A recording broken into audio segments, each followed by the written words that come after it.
Bienvenidos a Chenekou Show. Perú destruye su propio futuro aéreo con una decisión inexplicable. Vamos a ver este video para entrar en contexto. Recuerden que al final del video siempre dejo mi opinión. Vamos allá, mi gente, ya tú sabes. Hay decisiones que, en el momento, son difíciles de entender. Y luego están esas otras que, con el paso del tiempo, en lugar de aclararse, se vuelven todavía más desconcertantes. Lo que pasó con la Fuerza Aérea del Perú y su oportunidad con Corea del Sur pertenece sin duda a este segundo grupo. No es que falte información, para nada. Es que cuanto más analizas el contexto, los detalles y las consecuencias, más evidente se hace que se dejó escapar una oportunidad histórica, casi única. Durante meses, todo el mundo daba por hecho que Perú iba a apostar por los aviones surcoreanos. Y no era una suposición al aire. Todo, absolutamente todo, apuntaba en esa dirección. Los lazos políticos entre ambos países eran fuertes, la cooperación militar ya existía y funcionaba, y la lógica industrial y operativa era aplastante. Parecía el camino más natural, el más coherente. Sin embargo, al final de todo ese largo proceso, no solo no se eligió esa ruta, sino que se decidió cerrar la puerta de golpe, sin escoger absolutamente nada. Perú se quedó en el mismo punto de partida, pero habiendo perdido un tiempo valiosísimo y dañado una relación estratégica. Analizar la exclusión del proyecto coreano como una simple compra fallida sería un error. Esto va mucho más allá. Es un fallo estratégico de fondo.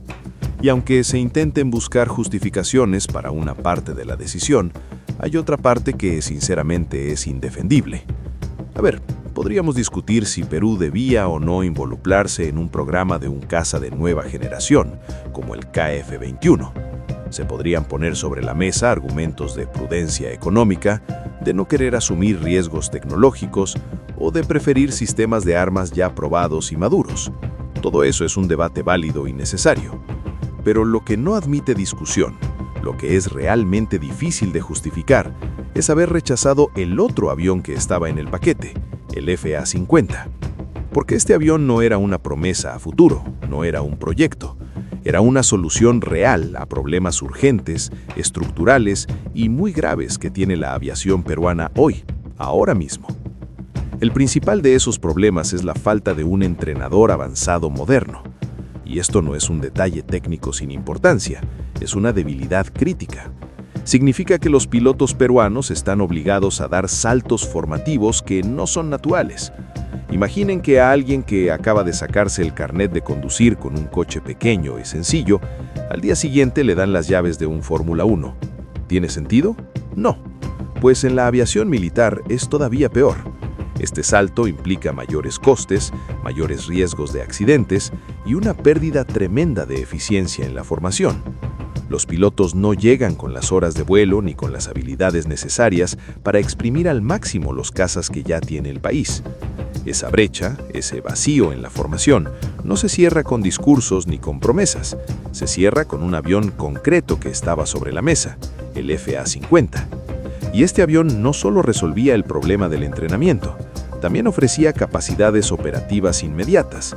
Podría haber sido usado para patrulla aérea, para dar apoyo a las fuerzas en tierra o para misiones de interdicción contra el narcotráfico, liberando a los cazas más caros y complejos para las misiones que realmente requieren de su potencia. Era, en resumen, la pieza que encajaba perfectamente en el puzzle, la piedra angular de un sistema de formación coherente y moderno que además prepararía a los pilotos para cualquier caza que Perú decidiera comprar en el futuro. Pero el problema no acaba en lo operativo. Se vuelve aún más extraño si miramos el panorama completo.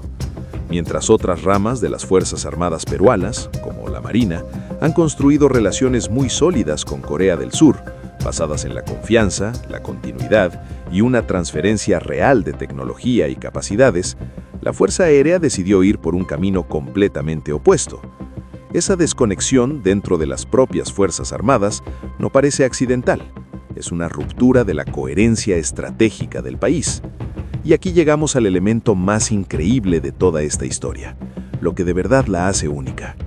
La industria aeronáutica surcoreana, KI, decidió tomar una decisión sin precedentes. Decidió instalar una línea de producción de componentes en territorio peruano. Pero atención, No lo hizo como resultado de un contrato ya firmado. No era parte de una compra asegurada.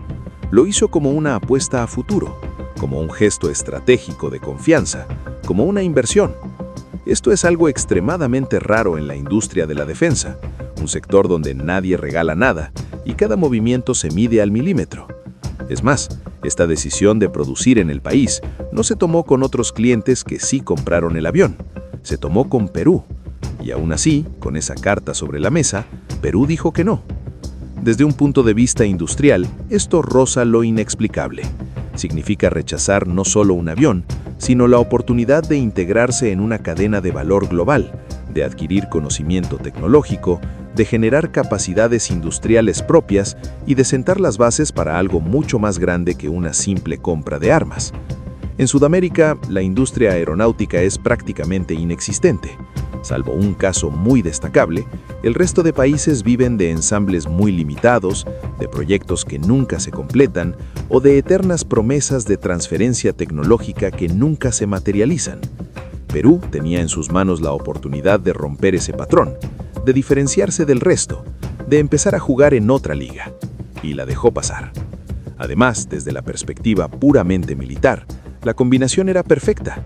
Un entrenador avanzado y caza ligero moderno como el FA-50, junto a un futuro caza bimotor de altas prestaciones como el KF-21, habría colocado a la Fuerza Aérea del Perú en una posición única en toda la región, no por tener más aviones que nadie, sino por la coherencia de su doctrina, por su eficiencia operativa y por su proyección estratégica a largo plazo. Pero un escenario así no se construye solo con dinero, se construye sobre todo con visión de futuro.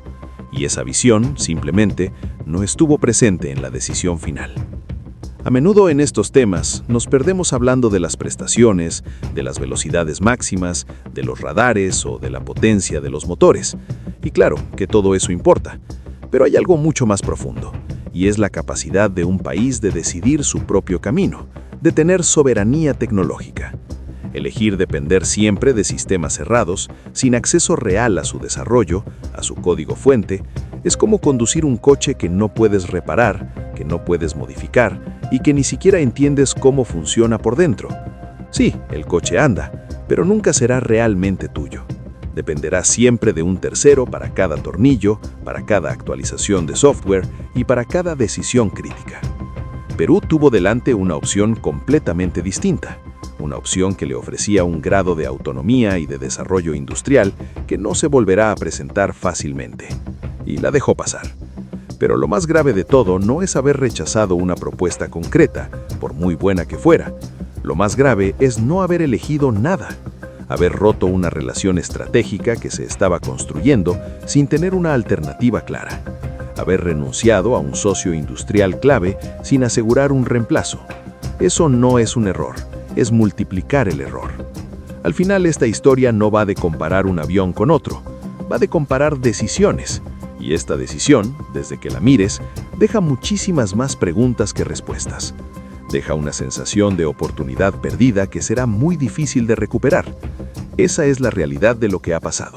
Y por muy incómoda que resulte para algunos, merecía ser contada tal y como es. Esto no fue una jugada audaz ni una decisión estratégica sofisticada. Fue una mala lectura del momento y del contexto. Cuando tienes un socio que apuesta por ti, que invierte, que te abre las puertas a algo más grande que una simple compra, lo mínimo es entender lo que eso significa a largo plazo. Aquí no se trata solo de elegir un avión u otro, se trata de construir un camino. Y Perú, en lugar de avanzar por ese camino, decidió quedarse parado sin plan B, sin alternativa y sin una explicación convincente. Eso es lo que más llama la atención. Lo preocupante no es equivocarse, porque todos los países se equivocan. Lo preocupante es no elegir nada, romper una relación estratégica y quedarse esperando que mágicamente que aparezca algo mejor en defensa. Eso casi nunca pasa. No es una estrategia inmediata. El país no se queda indefenso pienso mañana, pero sí es una oportunidad perdida, de esas que no vuelven fácil. Y cuando dentro de unos años se mire atrás, el problema no será qué avión se compró, sino por qué no se supo leer una oportunidad cuando estaba servida en la mesa. Pero esa es mi opinión, me gustaría saber la tuya ahí debajo en los comentarios.